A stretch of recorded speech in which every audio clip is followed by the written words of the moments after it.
భారతమ్మ, జగన్మోహన్ రెడ్డి గారు పుట్టుకతోనే లక్ష్మీపుత్రులు. ఆదినారాయణ రెడ్డి మాదిరి, నా మాదిరి ఇబ్బందుల్లోంచి వచ్చిన మనుషులు కాదు.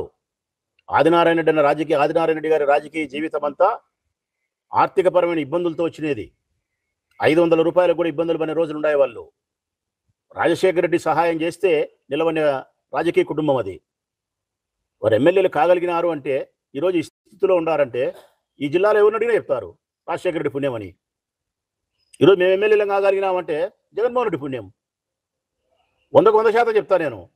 నేను ఎమ్మెల్యే కాగలిగినానంటే మొట్టమొదటి కారకుడు జగన్మోహన్ రెడ్డి గారు. నాకు కృతజ్ఞత ఉండాలి ఆయన పట్ల. ఆదినారాయణ రెడ్డి గారు ఎమ్మెల్యే కాగలిగినారు అంటే కదా రాజశేఖర రెడ్డి గారి పుణ్యం. అంత ఫ్యాక్షనిస్టులో, అంత ఫ్యాక్షనిజం ఉండే సందర్భంలో గుండ్లకుంట శివారెడ్డి గారి దెబ్బకు విపరీతంగా జిల్లా అంతా షేక్ అయ్యే పరిస్థితుల్లో మరి నిలబెట్టింది రాజశేఖర రెడ్డి. నెలసరి డబ్బులు ఇచ్చినాడు, వాళ్ళకి ఏం కావాలో జీపులు ఇచ్చినాడు, లైసెన్స్ తుపాకులు ఇచ్చినాడు, ఆత్మస్థైర్యాన్ని ఇచ్చినాడు. అట్లాంటి కుటుంబాన్ని పట్టుకొని కృతజ్ఞత లేకుండా మాట్లాడతాడు ఆదినారాయణ రెడ్డి గారు. మంచిది, మమ్మల్ని మాట్లాడు. భారతమ్మను మాట్లాడడం ఎందును? ఏటికి 400 కేజీలు బంగారు కొనాలి ఆమె? వాళ్ళ నాయన పెద్ద ఫేమస్, ఈ కడప జిల్లాలో కాదు రాయలసీమలోనే అత్యున్నతమైన పెద్ద డాక్టర్ ఈసీ గంగిరెడ్డి గారు. ధనవంతుడు ఆయన. పుట్టుకతోనే భారతమ్మ గారు పెద్ద డాక్టర్ కుమార్తె, తర్వాత ముఖ్యమంత్రి గారి కోడలు, తర్వాత ముఖ్యమంత్రి గారి భార్య, లక్ష్మీపుత్రిక. ఆమెకేందయ్యా డబ్బు? బంగారు 400 చీప్. ఇవన్నీ ఆదినారాయణ రెడ్డి ఇంకొకడు ఎల్లయ్య పుల్లయ్య చేసిన బంగారు బిస్కెట్లు కొనుక్కొని ఎత్తి పెట్టుకొని తులం మీద 10,000 వచ్చి 20,000 వచ్చి అమ్ముకొని ఏంటి ఎన్ని దరిద్రమైన మాటలు. ఆయన అన్నాడు కాబట్టి చెప్తానా నేను. ఎందుకయ్యా భారతమ్మకు బంగారు? భారతమ్మే నిలువెత్తు బంగారు. భారతమ్మ వ్యక్తిత్వమే నిలువెత్తు బంగారు. మళ్ళీ ఆయమ్మకి ఎందుకయ్యా బంగారు? నేను మనస్ఫూర్తిగా చెప్తానా, నిలువెత్తు బంగారు ఆ తల్లి. కారణం పూర్తి సంపూర్ణమైనటువంటి వ్యక్తిత్వం కలిగినటువంటి స్త్రీ. ఎక్కడే కానీ పుట్టినింటికి మెట్టినింటికి చిన్నపాటి చెడ్డ పేరు తీసుకురాకుండా గౌరవాన్ని, కీర్తి ప్రతిష్టలను తెచ్చే స్త్రీ ఆమె. విద్యావంతురాలామె, చాలా తెలివిపరురాలామె. భర్తకు, కుటుంబానికి అన్ని విషయాల్లో చేదోడు వాదోడుగా ఉండగలిగిన స్త్రీ ఆమె. అన్నిటికీ మించి ఆమె నిలువెత్తు బంగారం చెప్పడానికి కారణం, పులివిందలలో దాదాపు 10-15 సంవత్సరాలుగా ఆమె శ్రమతో, ఆమె తెలివితేటలతో, ఆమె ధనముతో 1000 మంది పిల్లలను అన్ని ఖర్చులు భరించి, భోజనము, బట్టలు, చదువు, ఫీజులు భరించి, సొంత కళాశాల వాళ్ళ గురువు పేరుతో పెట్టి, రాజశేఖర రెడ్డి గారి గురువు పేరుతో పెట్టి,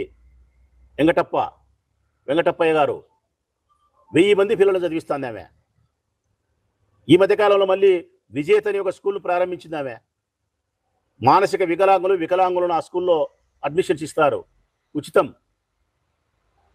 అంటే ఇంతమంది పిల్లలను 10-15 సంవత్సరాలుగా సంపూర్ణంగా అన్ని సహకారాలు, డబ్బులు పెట్టి, ఖర్చులు పెట్టి సమాజంలో మంచి భవిష్యత్తులోకి తీసుకొచ్చే ప్రయత్నం చేస్తూ ఉండే ఆమె సేవా కార్యక్రమాలను అభినందించాల్సింది పోయి, ఆమె వ్యక్తిత్వాన్ని గొప్పగా మాట్లాడాల్సింది పోయి, 400 కేజీలు బంగారు ఉండేదని చెప్పి మాట్లాడడానికి నీకు నోరు ఎట్లొస్తుంది ఆదినారాయణ రెడ్డి? నీకు ఇప్పుడు చెప్తా ఉన్న రాష్ట్ర ప్రజలకు, భారతమ్మకు బంగారే అవసరం లేదు, ఆమె వ్యక్తిత్వమే నిలువెత్తు బంగారం.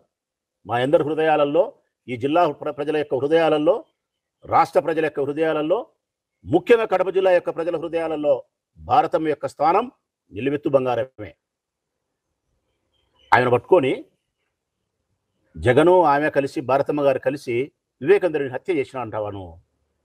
అసలుకి నీకు కొంచెమన్నా నీకు మనస్సు కానీ, బుద్ధి కానీ, జ్ఞానం కానీ ఉందా ఆదినారాయణ రెడ్డి గారు? ఒక స్త్రీ హత్య చేసిందని నువ్వు మాట్లాడతావా? అది కూడా గౌరవప్రదమైనటువంటి స్థానంలో ఉండే ఒక స్త్రీని పట్టుకొని, మర్యాదస్తురాలైన కుటుంబం నుంచి వచ్చిన ఒక మహిళను పట్టుకొని వివేకానందరెడ్డిని హత్య చేసింది భార్యాభర్త అని చెప్పి నువ్వు మాట్లాడతావా? ఇది నోరా కాదా? అది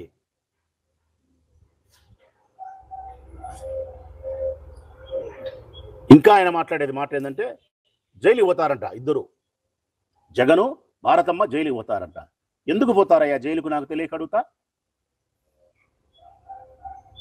30 సంవత్సరాలు ఫ్యాక్షన్ చేసి, 36 రకాల హత్యలు చేసి, బాంబులేసి దోపిడీలు కాదు, బాంబులేసి దౌర్జన్యాలు చేసి చర్యకు ప్రతిచర్యలు చేసిన మీరే జైలులకు పోలే.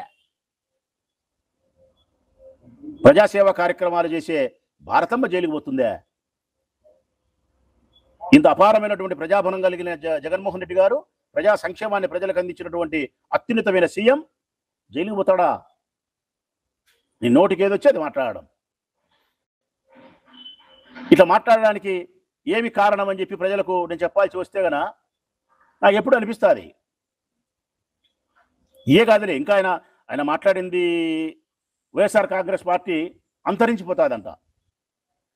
వైఎస్ఆర్ కాంగ్రెస్ పార్టీ అంతరించిపోతాదంట. 3 పార్టీలు కలిస్తే మీరు జనసేన, టీడీపీ, భారతీయ జనతా పార్టీ 3 పార్టీలు కలిస్తే ఒక సినిమా రంగం, ఒక కులం, ఒక మతం 3 కలిసినాయి. ఒక సినిమా రంగం పవన్ కళ్యాణ్, కులం చంద్రబాబు నాయుడు కమ్మోళ్ళు, ఒక మతం హిందూ మతతత్వ పార్టీ భారతీయ జనతా పార్టీ. ఒక కులము, ఒక మతము, ఒక సినిమా రంగము 3 కలిస్తే జగన్మోహన్ రెడ్డిలో పోటీ చేస్తే మీ ముఖాలకు సీట్లు ఎన్నొచ్చినాయి కాదు, ఓట్లు ఎన్నొచ్చినాయని చూస్తే గన 40% ఓటింగ్ వైఎస్ఆర్ కాంగ్రెస్ పార్టీకి వచ్చింది. మీ డబ్బాలో 3 రకాల ఓట్లు ఉన్నాయి. కమలం ఉంది, గ్లాస్ ఉంది, సైకిల్ ఉంది. మా డబ్బాలో ఒక్కటే ఉండేది ఫ్యానే. మా డబ్బాల ఫ్యాన్ ఒకటే. రాచమల్లి శివప్రసాద్ రెడ్డి డబ్బాలో 84,000 ఓట్లు ఉన్నాయి. ఎస్, అవి జగన్మోహన్ రెడ్డి ఓట్లు. జగన్మోహన్ రెడ్డి ప్రజాసేవ కోసం వేసిన ఓట్లు, రాచమల్లి శివప్రసాద్ రెడ్డి చేసిన ప్రజాసేవకు వేసిన ఓట్లవి. మేము ఓడినా గర్వపడతాం. మేము ఒక్కరమే ఉండాం, మేము ఒక్కరమే పోటీ చేస్తాం. మాకు 40% ఓటింగ్ శాతం ఉంది. అటువంటి పార్టీ అంతరించిపోతుందే? భారతీయ జనతా పార్టీకి నేరుగా ఈ రాష్ట్రంలో ఇప్పటి వరకు ఒక్క సీటు లేదు. నేరుగా పొత్తు పెట్టుకోకుండా ఒక్క సీటు లేదు. అది కాకుండా చీచా అనిపిస్తాం. రాష్ట్రం అంతా చీచా అనిపిస్తారంట జగన్మోహన్ రెడ్డిని. ఎట్టెట్ట అనిపిస్తావబ్బా నాకు అర్థం కాలే. ఆయన బయటకు వచ్చి నిన్న పోయినాడు కృష్ణా జిల్లా, అంతకుముందు పోయినాడు ఇంకో చోటికి, అంతకుముందు పోయినాడు ప్రకాశం జిల్లా, అంతకుముందు పోయినాడు అనంతపురం జిల్లా, అంతకుముందు పోయినాడు కడప, కర్నూలు, తూర్పుగోదావరి జిల్లా. చూస్తున్నారు కదా, నెలకు 2 నెలలకు 3 నెలలకు ఆయన పోయేసాడల్లా చీచా అంటున్నారా? జై జగన్ అంటున్నారా? జై జగన్ అనే శబ్దము మారు మోగుతాంది రాష్ట్రమంతా. జై జగన్ అనే నామము మారు మోగుతాంది రాష్ట్రమంతా. ఈ దేశంలోనే అత్యంత ప్రజాబలం కలిగినటువంటి నాయకులు 1, 2, 3, 4, 5 ఉంటే అందులో జగన్మోహన్ రెడ్డి ఒకడు.